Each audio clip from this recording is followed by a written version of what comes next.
Salve amigos, bem-vindos a mais um vídeo deste canal. Espero produzir um conteúdo bacana aqui para vocês. Estou dando continuidade às aulas de Psicologia do Trânsito. Tenho falado aí sobre toda a Psicologia do Trânsito de uma maneira mais rápida.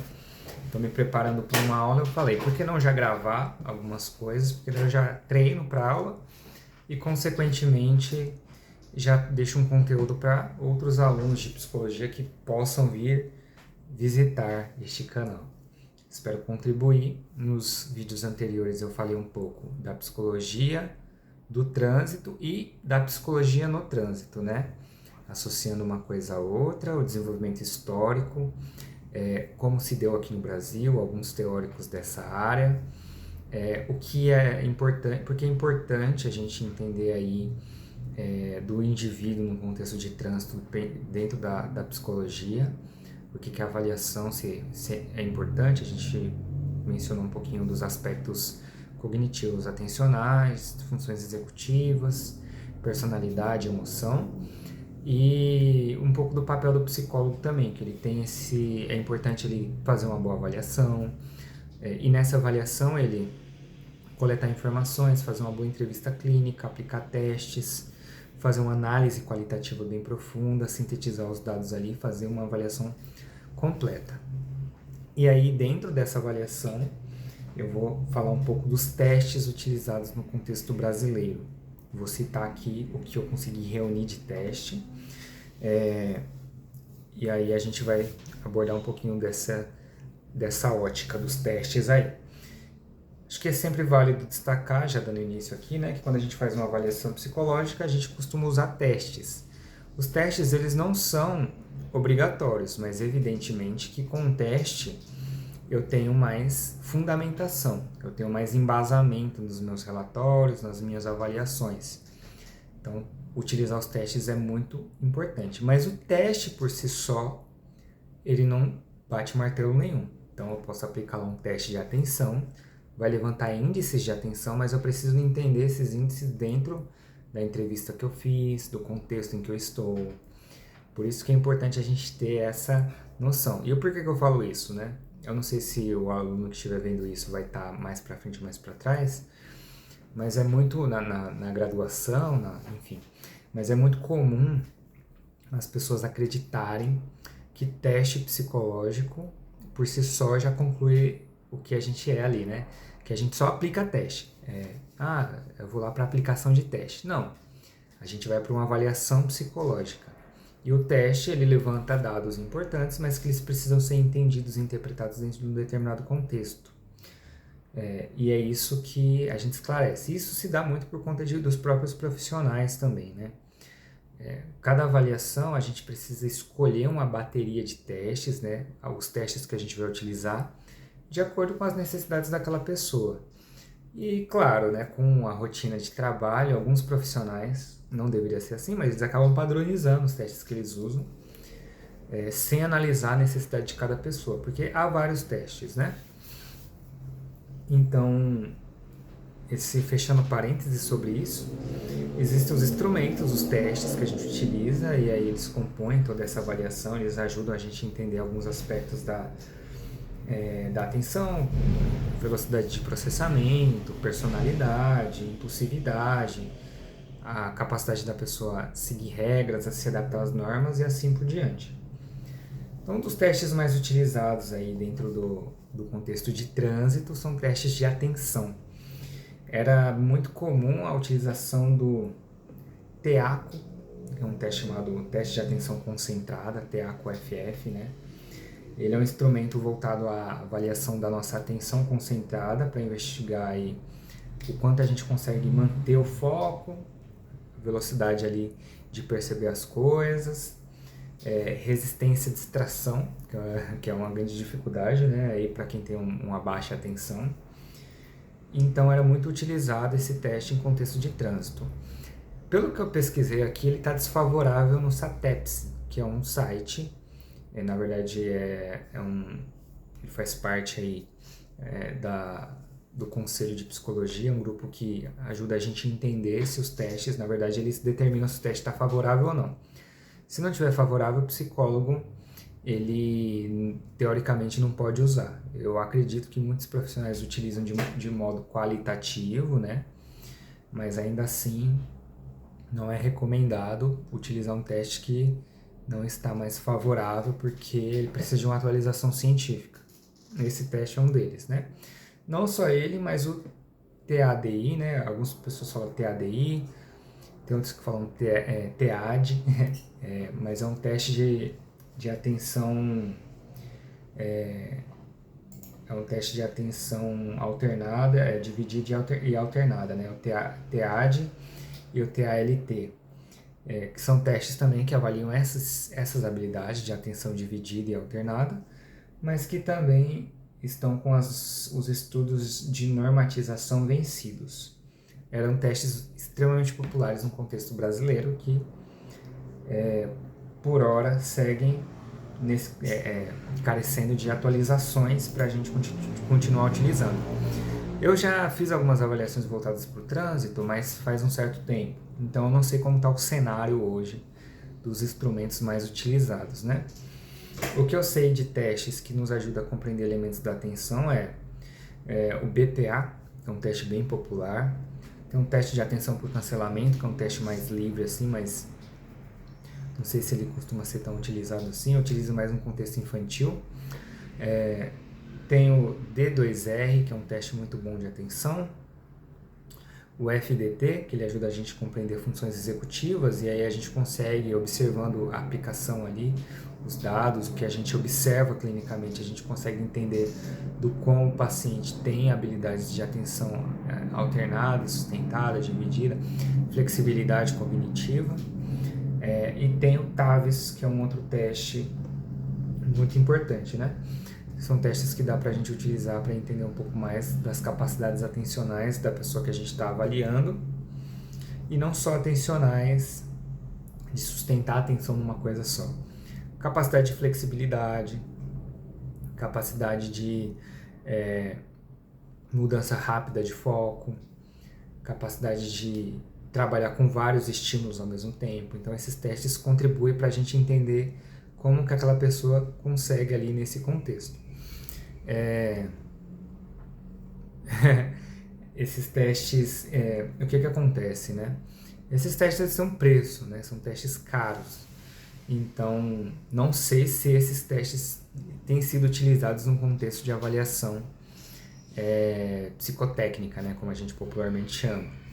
Mas são testes que são muito, muito bons, e eles são favoráveis no SATEPS, ou seja, os psicólogos podem utilizar.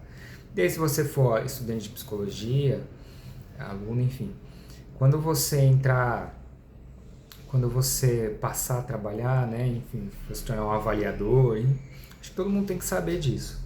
A gente precisa saber se o teste que a gente está utilizando está favorável ou não. Então, joguem aí no Google SATEPS, e aí vocês vão ver se está rolando ou não. Um pouquinho de rinite, nariz coçando aqui. Além do teste de atenção, existem os testes de personalidade.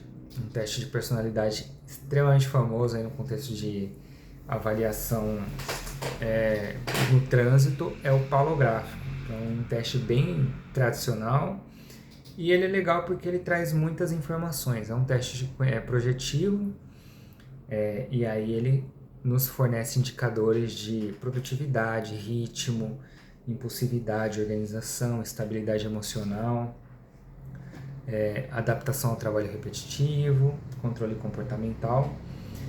Então ele tem uma utilização ampla aí, mas por ser um teste projetivo, ou seja, a gente que analisa ele ali, a visão qualitativa do psicólogo tem que estar bem apurada para a gente utilizar com cuidado. Eu gosto sempre de associar esses testes com testes quantitativos, para a gente não ficar refém apenas da análise qualitativa, né? Então a gente costuma usar ambos os testes. Existe o PMK, eu não sei se ele tem sido utilizado, mas ele é um teste muito utilizado no contexto militar, que ele busca investigar alguns traços ligados à agressividade, tensão, impulsividade, controle emocional, dinâmica da personalidade. Então ele foi utilizado durante muito tempo, né, em avaliação de condutores. Eu não sei como está hoje, eu nem sei, eu até preciso, deixa eu até jogar aqui no Google enquanto isso, porque eu já olho se ele está favorável no SATEPS, né?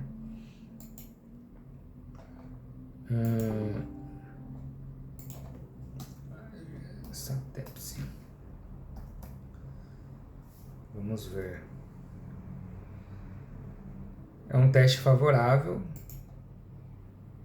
E esses testes, pessoas, que eu estou falando aqui, são testes que apenas psicólogos podem ministrar, manipular e aplicar, tá? O palográfico mesmo.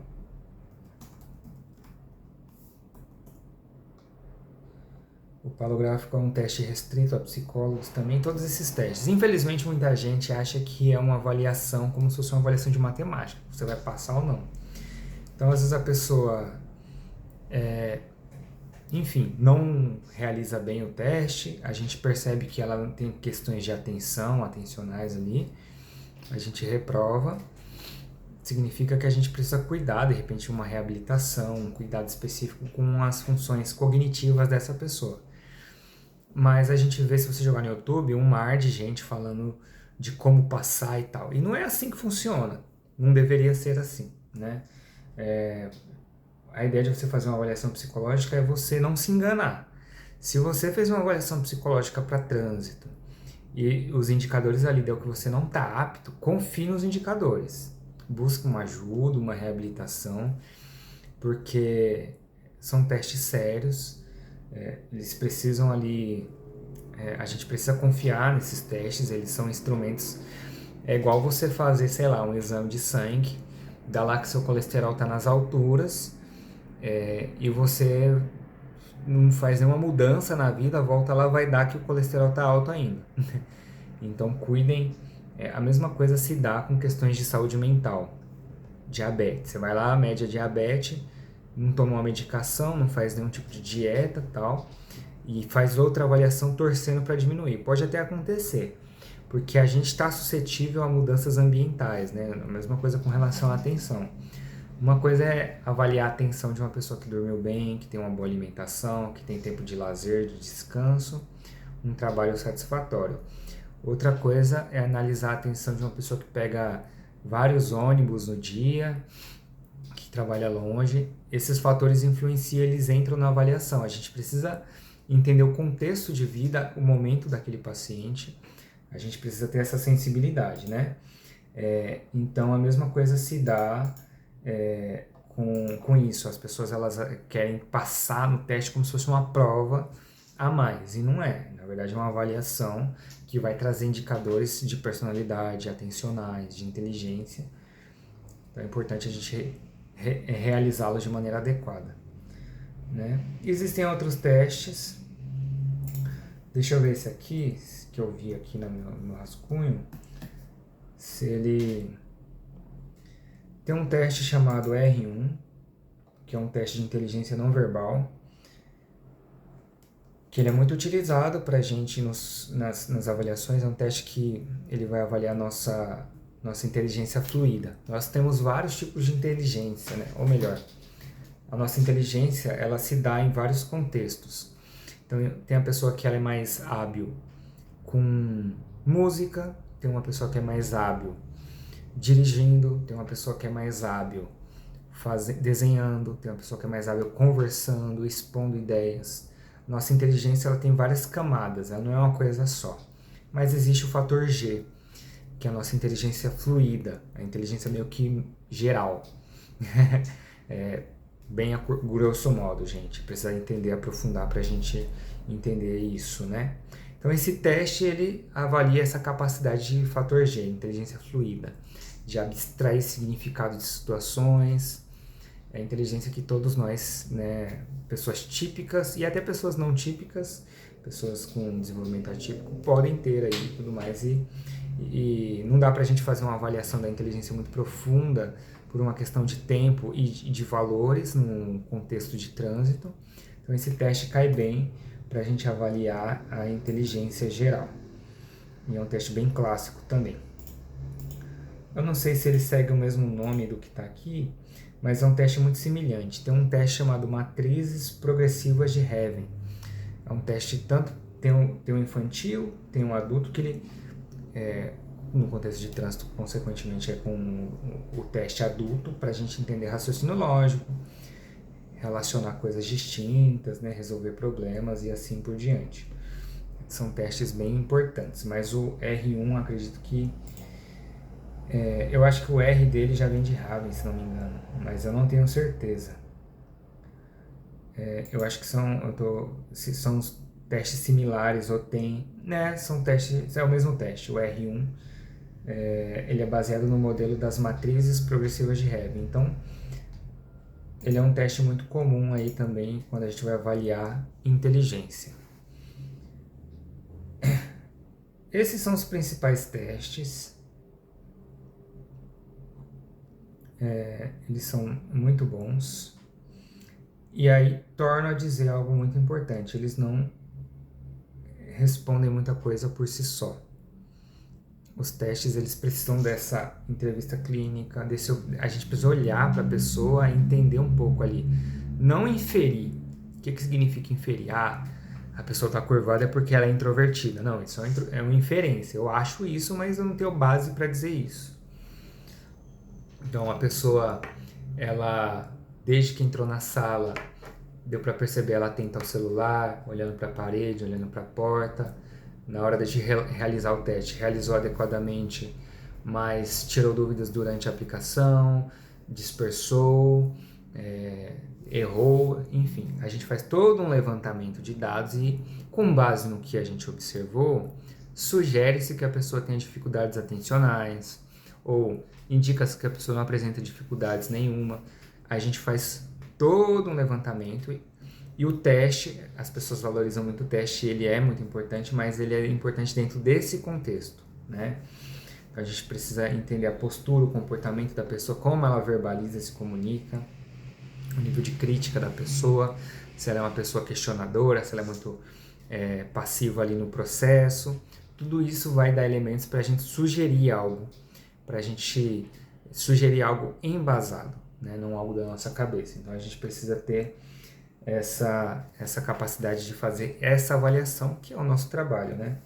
É o que a avaliação psicológica é muito importante para nós psicólogos, né? Uma das áreas bem importantes aí pra gente. Então, basicamente é isso. Tá passando aqui o vídeo.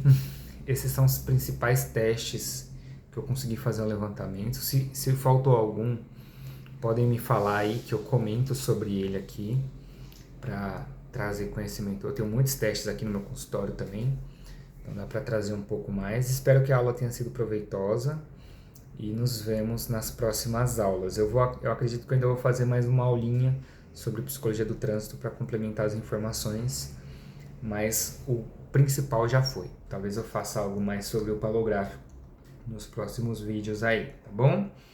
Muito obrigado por quem chegou até aqui e até o próximo vídeo. Curta, compartilha.